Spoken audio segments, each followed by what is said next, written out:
доктор Зокир, чунон ки медонед, дар рӯзи Иди Фитр субҳи барвақт тамоми мусалмонон ба адои намози Ид ба масҷид мераванд. оё намози Ид фарз аст? лутфан барои ман ва барои ҳамаи тамошобинони мо муқаррароти асосии намози Идро шаҳр медодед?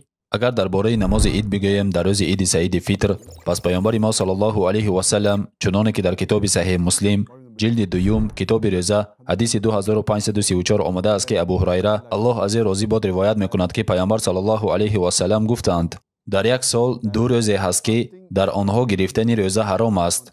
ин рӯзи Иди Саиди Фитр ва рӯзи Иди Қурбон аст. ду рӯзи Ид, якум Иди Фитр, Идул Фитр ва дуюм Идул Адҳа, Иди Қурбон. дар ин рӯзҳо рӯза гирифтан қатъиян манъ аст. ин рӯзҳоро ҳеҷ кас наметавонад ва набояд ки рӯза гирад.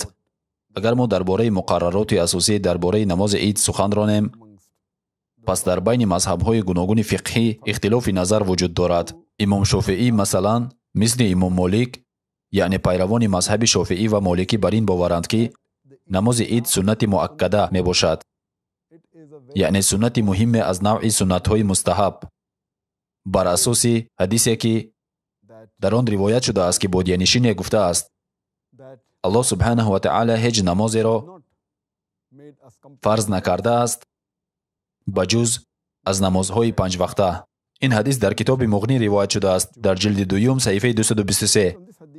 бинобар ин тибқи ҳадиси набудани намози фарзӣ ба ҷуз аз намозҳои панҷвақта, ин ду мазҳаби фиқҳӣ бар он назаранд ки ин ду намози Ид, Идул Фитр ва Идул Адҳа суннати муаккада мебошад, яъне таъкид шудааст. аз нигоҳи мазҳаби ҳанбалӣ ин намозҳо аз навъи амалҳоест ки фарзи кифоя меноманд. ин маънои онро дорад ки касе аз ҷамоат ин намозро хонад, пас ҳамин басанда аст, яъне асари дигарон соқит мешавад. ин намозҳо барои ҳар як шахс дар алоҳидагӣ фарз нест. ва қавли сеюм ин қавли имом Абу Ҳанифа раҳимаҳуллоҳ мебошад ки тибқи он хондани намози Ид фарз ба шумор меравад, яъне ҳатмист. ва ҳамчунин Шайхулислом ибни Таймия низ дар ин қавл буданд ки хондани намозҳои Идайн, яъне намози Иди Фитр ва Иди Қурбон мувофиқи мазҳаби ҳанафӣ фарз ба шумор меравад. қавли ин уламо аз ояти Қуръон гирифта шудааст. сураи Кавсар, сураи 108, ояти 2.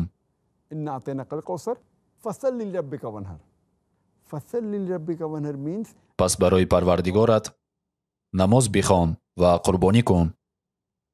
ин оят ба мо нишон медиҳад ки мо бояд намози Идро бихонем ва барои Аллоҳ қурбонӣ кунем. бар асоси ин оят ҳарду уламо бар ин назаранд ки хондани намози Ид фарз ба шумор меравад. илова бар ин якчанд ҳадисҳои саҳеҳе ривоят шудааст ки дар онҳо паёмбар саллаллоҳу алайҳи ва саллам мусалмонҳоро барои хондани намози Ид ташвиқ кардаанд ва на танҳо мардони мусалмон, ҳатто занҳоро низ дар вақти моҳонагиашон эшон онҳоро даъват мекарданд ки то онҳо ба намоз раванд, агарчанде ки онро адо накунанд ҳам. духтарони пӯшида ва ҳам бешавҳар, хурду калон, ҳатто агар намоз хонда натавонанд ҳам, ақаллан дар намозгоҳ ҷамъ шаванд. тибқи ҳадисе ки дар Саҳиҳ Бухорӣ ривоят шудааст дар ҷилди якум дар китоби намоз ҳадиси 324 ва ҳадиси 351 ва умуман дар бисёр ҳадисҳои дигаре паёмбар саллаллоҳу алайҳи ва саллам ҳатто кӯдаконро низ ба омадани намоз ташвиқ мекарданд.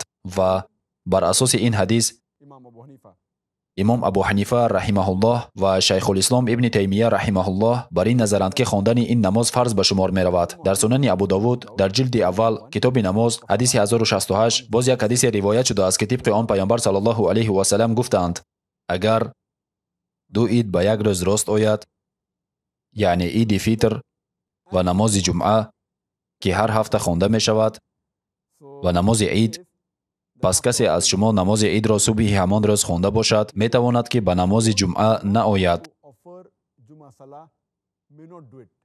дар ҳоле ки он маъмулан дар масҷид хонда мешавад. ин яъне аз он мегӯяд ки агар шумо аллакай намози Идро дар ҷамоат хонда бошед, масалан намози Иди Фитр, пас намози ҷумъа ки ҳатто аз нигоҳи маъно муҳимтар аз намози панҷвақта ба шумор меравад, тибқи гуфтаи паёмбар саллаллоҳу алайҳи ва саллам мешавад ки дар ин рӯз хонда нашавад. аммо боз ҳам бароятон фарз аст ки намози 4 ракъати пешинро ҳамон рӯз бихонед. аз ин рӯ ин далели қавӣ барои фарз донистани намози Ид аст. ва дар ин бора ба назари имом Абу Ҳанифа ва Шайхулислом ибни Таймия, Аллоҳ аз онҳо розӣ бошад, комилан шарикам.